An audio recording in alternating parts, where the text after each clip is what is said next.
Assalamualaikum warahmatullahi wabarakatuh. Shalom dan nama budaya untuk kita semua. Sebelumnya terima kasih kepada Bapak Widya sebagai dosen pembimbing kami yang sudah memberikan kesempatan untuk kami untuk menjelaskan struktur dan kinerja rantai pasok di produksi tato pada PT Indofood Friolet Makmur.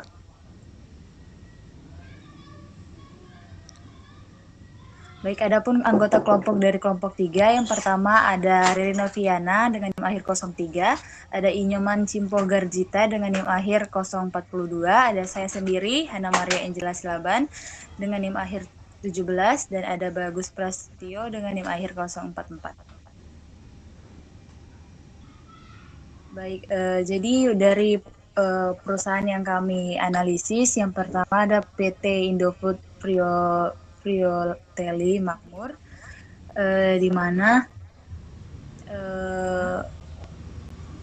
joint venture-nya antara Indofood, CDP Sukses Makmur Tbk, dan Pepsi CO didirikan pada tahun 1990.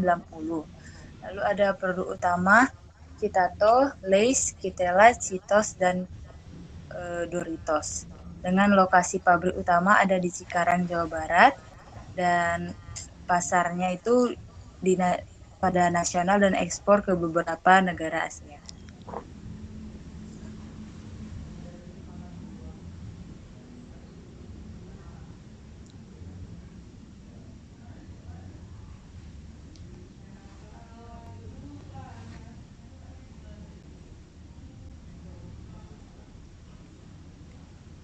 Selanjutnya ada lokasi utama dari pabrik, di mana pabrik pertama ini berada di Cikupang, Tangerang, yang menjadi pabrik Citato terbesar yang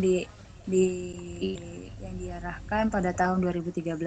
Lalu ada pabrik kedua yaitu berlokasi di Semarang, Jawa Tengah. Pabrik ini didirikan pada tahun 1992 dan memiliki fasilitas mendukung kapasitas nasional yang didirikan pada tahun 1992. Dengan adanya dua pabrik utama ini, PT Indofood Frito-Lay Makmur mampu memenuhi permintaan ekspor.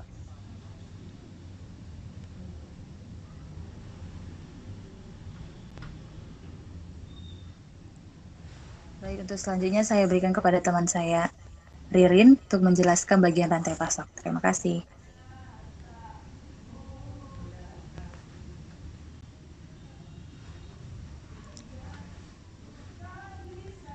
Bisa di next slide.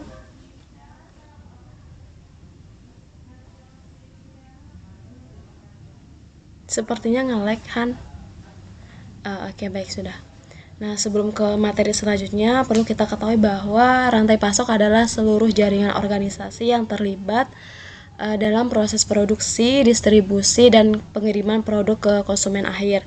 Di sini rantai pasok mencakup seluruh aktivitas dan pelaku yang terlibat sejak bahan baku hingga produk sampai ke tangan konsumen akhir. Tujuannya adalah untuk menciptakan aliran barang, informasi, dan uang yang efisiensi. Nah, di bagian kanan di sini ada struktur rantai pasok Citato yang menunjukkan bagaimana produk ini melalui tahapan-tahapan yang sistematis, mulai dari pengadaan bahan baku hingga sampai ke tangan konsumen akhir. Proses ini dimulai dari pemasok bahan baku utama seperti petani kentang, baik lokal maupun impor, penyedia minyak nabati dan bumbu dan bahan kemasan. Kemudian pihak-pihak ini berperan penting dalam memastikan ketersediaan input produksi secara tepat waktu dan berkualitas. Kemudian tahap selanjutnya adalah proses produksi yang dilakukan oleh pabrik pengolahan Indofood Frito-Lay Makmur ini. Disinilah kentang diproses melalui pencucian, pengirisan, penggorengan, pemberian bumbu, hingga akhirnya dikemas secara otomatis ke dalam kemasan setiap jual. Setelah produk selesai diproses, ia masuk ke tahap distribusi melalui jaringan distribusi Indofood yang sudah mapan. Produk kemudian didistribusikan ke berbagai gudang nasional dan regional untuk menjangkau pasar secara luas, akhirnya baru sampai di titik retail seperti supermarket, minimarket, warung tradisional, hingga toko daring atau e-commerce yang selanjutnya dibeli oleh konsumen dari berbagai lapisan masyarakat di seluruh Indonesia. Seluruh ini menggambarkan sebuah ekosistem bisnis yang terintegrasi dan saling mendukung untuk menciptakan kelancaran alur barang dan informasi. Bisa di next slide?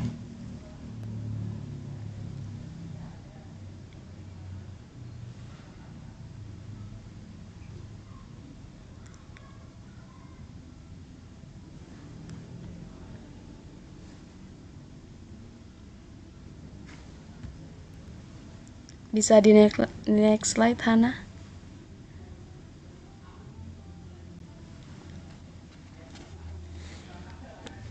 Udah terlihat tren di sini. Oke. Selanjutnya ada struktur rantai pasok kita tuh yang seperti yang saya jelaskan tadi. Di sini ada pemasok bahan baku, kemudian di sini ada yang terlibat yaitu petani kentang lokal dan impor jika perlu, kemudian minyak nabati, bumbu kemasan, kemudian yang kedua produksi. Proses ini berupa proses pengolahan kentang dari pencucian, pengirisan, penggorengan, lalu kemudian bumbu dan pengemasan. Kemudian distribusi biasanya melalui jaringan Indofood distribusi, kemudian ke gudang nasional dan regional.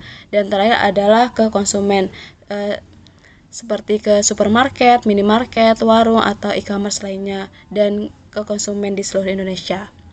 Bisa di next slide?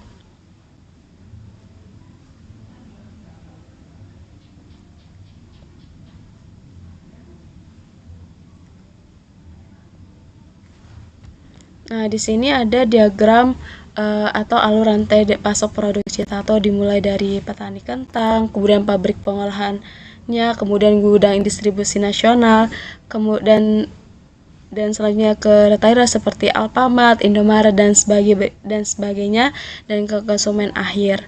Mungkin itu saja dari saya serahkan ke moderator.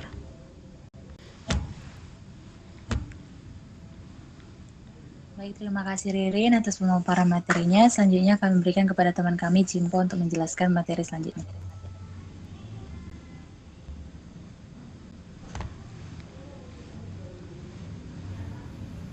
Baik, di slide berikut ini ada beberapa perusahaan yang terlibat pada PT Indofood ini. Yang pertama itu adalah PT Indofood Fortuna Makmur. Nah, yang dimana PT Indofood ini dia tuh bergerak dan memproduksi makanan cepat saji seperti mie dan lain-lain. Yang kedua ada PT Indofood CBP Sukses Makmur. Nah, yang kedua ini PT ini memproduksi suatu produk seperti makanan ringan. Nah, yang ketiga PT Indofood Sukses Makmur. Nah, PT Indofood Sukses Makmur ini dia tuh menaungi dari kedua PT tersebut, yang pertama PT Indofood Fortuna dan PT Indofood CBP Sukses Makmur. Nah, yang keempat PT Prima Layanan Niaga. Nah, PT Prima ini seperti yang menaungi seperti pemasaran suatu produk tersebut dan mengatur ekspor dan impor dari produk tersebut. Nah, yang terakhir ada Petani Mitra, yang dimana Petani Mitra ini yang memberikan produk awal atau bahan-bahan mentah ke PT Indofood ini. Bisa di next.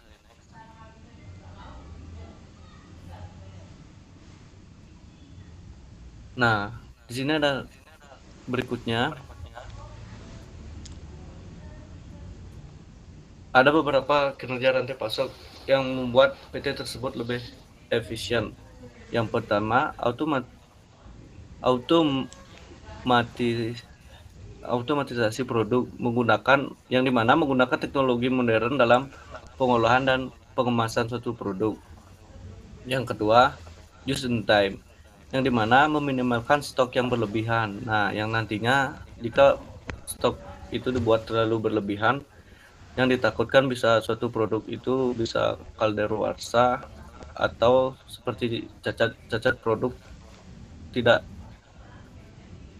atau bisa terjadinya cacat produk saat sebelum dipasarkan. Nah, yang ketiga distribusi cepat. Nah, amanah transportasi sendiri dan mitra logistik yang dimana distribusi suatu produk itu harus tepat waktu dan tepat lokasi. Yang ketiga, manajemen inventory yang dimana menggunakan ERP dan sistem TRA. Bisa di next.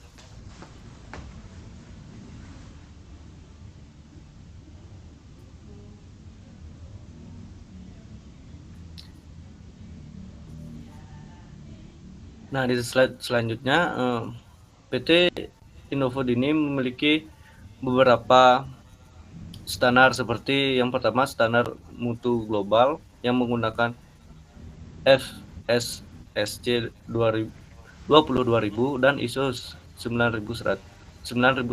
Yang kedua, sertifikat halal dan BPOM. Nah, yang dimana yang kita ketahui sendiri, suatu produk harus memiliki sertifikat halal untuk beberapa konsumen yang mungkin harus melihat sertifikat halal tersebut. Yang ketiga, customer service responsive.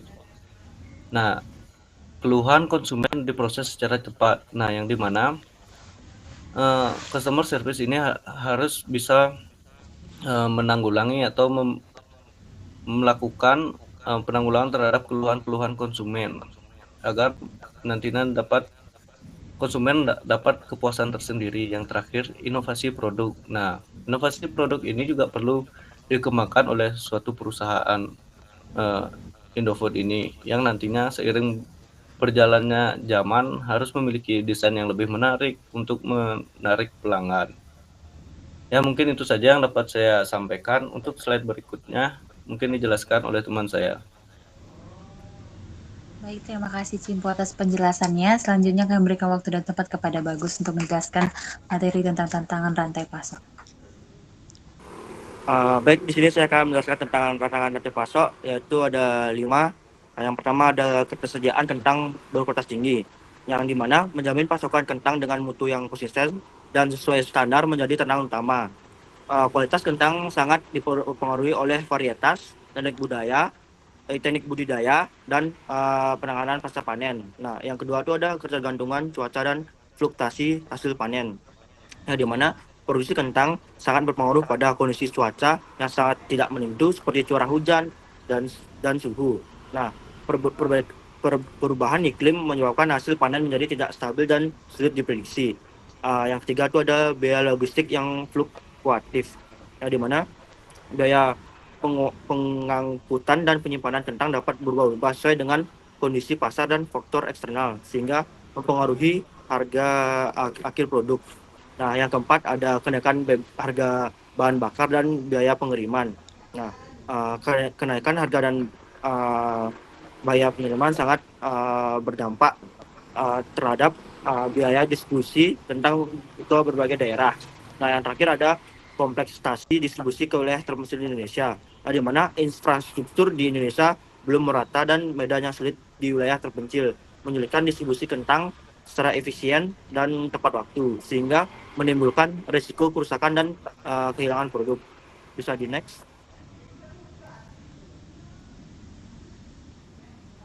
Nah, adapun strategi perbaikan dan inovasinya, yaitu ada 4. Yang pertama itu ada kemitraan petani atau contract farming, yang dimana membangun kemitraan yang kuat dengan petani melalui sistem kontrak produksi dapat menjamin pasokan kentang berkualitas secara konsisten. Dengan kontrak, petani mendapatkan kepastian pasar dan dukungan teknis, sementara perusahaan mendapat jaminan volume dari jumlah kentang tersebut dan mutu hasil panen. Nah, yang dimana yang kedua diversifikasi produk, yang dimana mengembangkan variasi produk kentang seperti kentang ukuran mini atau kentang dengan rasa baru dapat meningkatkan daya tarik pasar dan membuka segmen konsumen baru.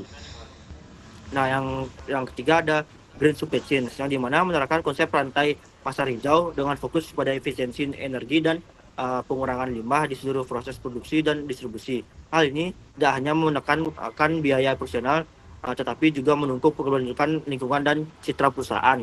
Nah, yang terakhir ada digitalisasi distribusi, yang dimana mengoptimalkan atau memanfaatkan teknologi yang ada seperti e-commerce dan selain sebagainya. Bisa di next slide.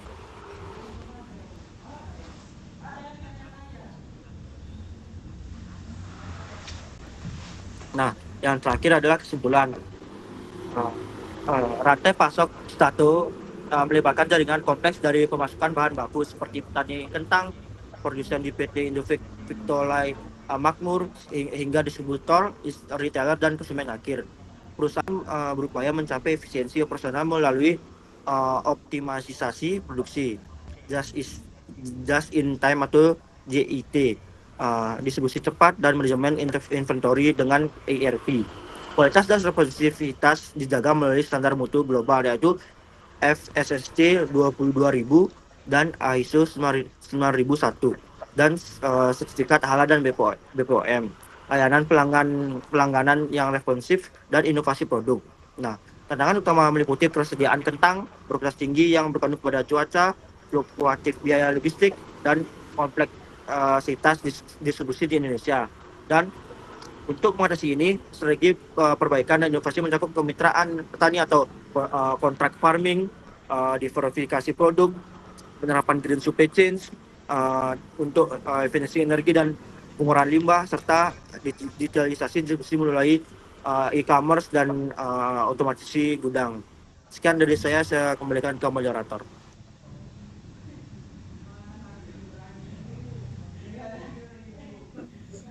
Baik, terima kasih Cipu atas penjelasannya. Mungkin sekian yang bisa kami sampaikan dari kelompok 3. Mohon maaf jika ada salah kata. Kami tutup dengan pranama Santi Om, Santi Santi Om. Wassalamualaikum warahmatullahi wabarakatuh. Shalom dan nama budaya yang tercipta. Udah, weh.